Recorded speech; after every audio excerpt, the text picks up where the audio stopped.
Imagine waking up tomorrow to find half your neighbors have vanished. Not due to war or an earthquake, but something unseen, creeping from town to town, claiming lives faster than any army could.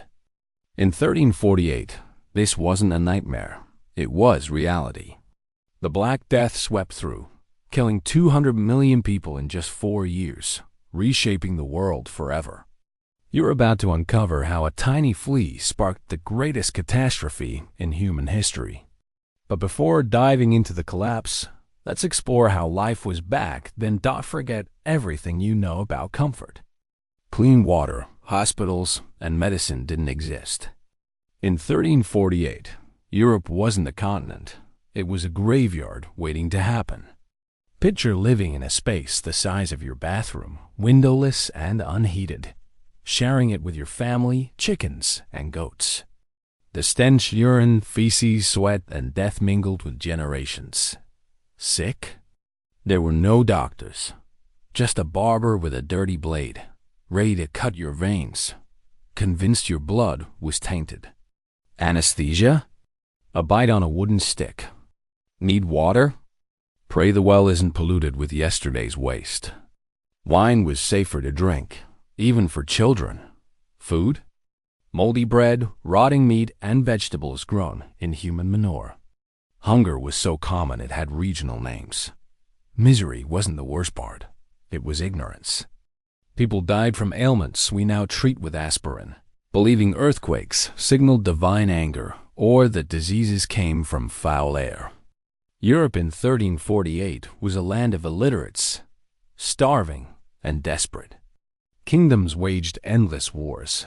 Children rarely survived past 5, and adults aged by 40. They had no idea a killer was already on its way, poised to strike a vulnerable world. In October 1347, a Genoese ship docked in Sicily. Something was terribly wrong.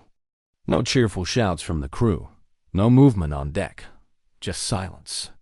When authorities boarded, they found a nightmare. Dead sailors strewn about, others writhing in agony, their necks swollen with black lumps the size of eggs, vomiting blood, delirious, begging for release. Quarantine came too late. Death had already leapt ashore, invisible, silent, deadly. They faced the most efficient killer in history, the bacterium Yersinia pestis, a microbe 1,000 times smaller than a grain of sand, yet capable of toppling empires. This bacterium didn't need soldiers or weapons. It had a perfect delivery system. Fleas, tiny vampires thriving on rat blood. When a flea bit an infected rat, the bacterium multiplied, clogging its stomach. Starving, the flea bit anything that moved. Rats died, fleas jumped to humans, and the cycle of death began. The medieval European rat population abundant on ships, in homes, barns, and churches turned the continent into a breeding ground for fleas. The plague rode the speed of commerce. Every merchant ship became a biological missile, every caravan a death vehicle, every market a ticking bomb. Sicily fell in weeks, followed by Genoa, Venice, and Florence. Like dominoes, cities collapsed in sequence. The wealthy fled to country estates, unknowingly carrying fleas in their clothes and servants. Then came the unimaginable. In 72 hours, you could go from healthy to dead. Asterisk, day 1. You wake with a headache, nothing unusual, maybe the wine from last night. You work, chat with neighbors, hug your kids, unaware you're already doomed. Day 2, fever hits like a runaway train. Your body burns, yet you shiver. Then, you feel its swellings under your arm, groin, or neck. Black, rock-hard lumps, agonizingly painful, stretch your skin to the breaking point. You can't move your arm or walk properly. Day 3, you vomit black, clotted blood. Your breath reeks of decay. Your stools turn dark and liquid. You're rotting alive. Nails turn blue, lips purple, skin mottled with black spots, hence the name Black Death, as it painted you black before claiming you. The physical torment paled next to the delirium. You saw phantoms, heard voices of the long dead, your mind unraveling with your body until silence fell. This horror played out house by house, street by street, city by city. In Florence, 5,000 died daily. In Paris, over 800. In London, they stopped counting. Doctors, the first of all, wore bird-like masks stuffed with herbs, thinking they'd ward off bad air. It didn't work. Nothing did. They tried bloodletting, cauterizing wounds with hot iron, prayers, potions, amulets. Some suggested sleeping upright or running naked through streets chanting mantras. Medieval medicine was a grim joke against this foe. Cities became death traps.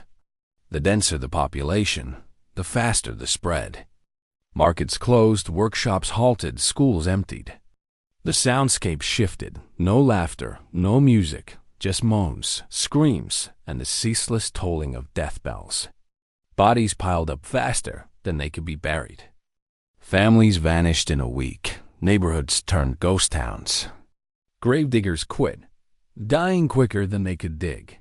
Families buried their own, but strength faded as parents followed children into the grave.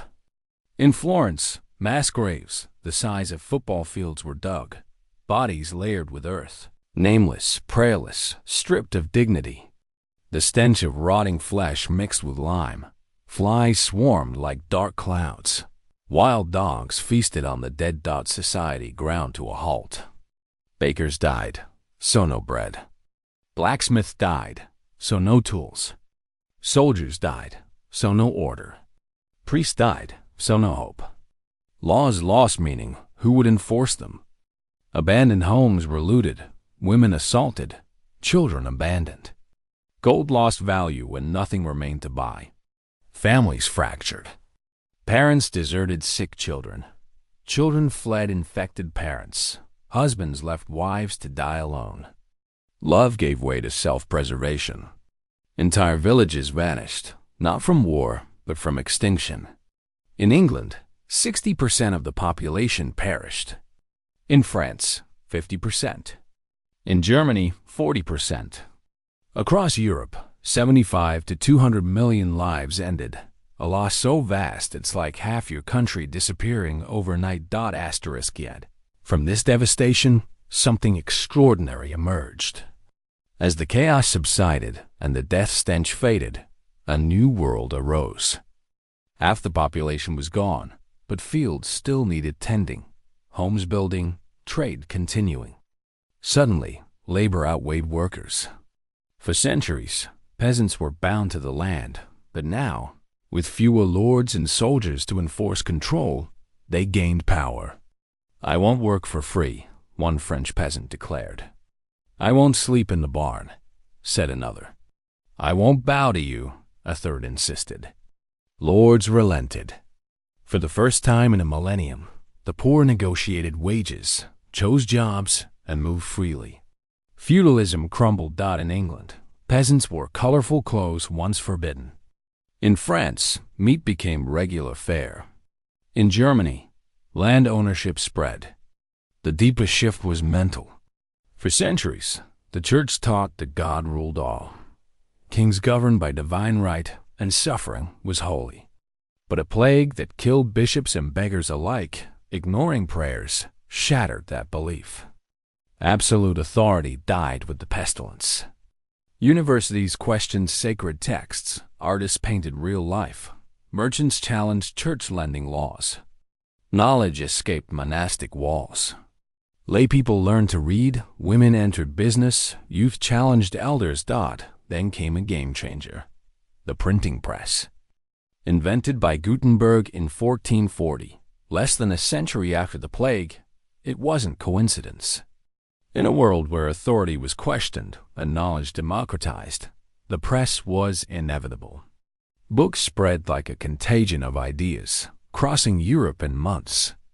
Cities boomed as people left feudal structures for urban centers. Florence birthed the Renaissance. London grew into a trade hub. Paris, an intellectual capital. Capitalism emerged from feudal ashes. Merchants amassed wealth, banks rose, contracts outvalued oaths. Art evolved, religious themes gave way to human portraits and landscapes. Leonardo da Vinci, Michelangelo, Raphael thrived in this transformed world. Science surged. Without church dominance, Copernicus challenged Earth's centrality. Galileo studied the stars, Newton unveiled physics. Medicine progressed, abandoning bloodletting for anatomy and cure-focused hospitals. The notion of progress was born. For 1,000 years, people believed the world declined since Eden. That change was dangerous. The plague proved radical change was vital. Within 200 years, this mindset sparked discoveries. America was found. Gunpowder spread. The telescope and blood circulation were mapped. The Black Death didn't just end the medieval era. It birthed the modern age. But the Black Death wasn't an isolated event. It's part of a pattern. The plague of Justinian in the 6th century, the Black Death in the 14th, the Spanish flu in the 20th, COVID-19 in the 21st. They're coming faster, growing deadlier. The scariest part? It could happen again. In 2020, a virus emerged in China, halting the world in months. Borders closed, economies crashed, millions died. Sound familiar? Denial echoed. It's just a flu. It won't reach us. We're prepared.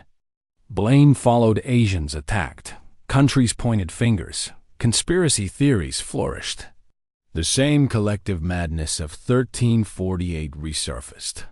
Overwhelmed hospitals, failing systems, panicked governments. The difference? We were lucky. COVID-19 claimed 7 million lives. Yersinia pestis took 150 million. What if the next virus combines the Black Death's lethality with COVID's spread? Are we stronger than medieval society? Think again. Our interconnected, tech-dependent world is more fragile. A virus crippling the internet, disrupting GPS, communication, banking could be worse than the plague. Yet, we've learned little. Post-COVID, we cut pandemic research funding, closed labs, laid off experts, just as they did after 1348. History doesn't repeat, but it rhymes, and the next pandemic's rhyme might be our last. So, I ask you, when the next plague arrives, and will you repeat 1348's mistakes or finally heed history's lessons? The choice is ours. Time is running out. If this reflection shifts your view of our world, share it with someone who needs to hear. The next outbreak might not offer a second chance. Subscribe for more tales of humanity's near-extinction history. Isn't just the past. It's our key to surviving the future. Those who ignore it are doomed to relive it, and next time, luck may not save us.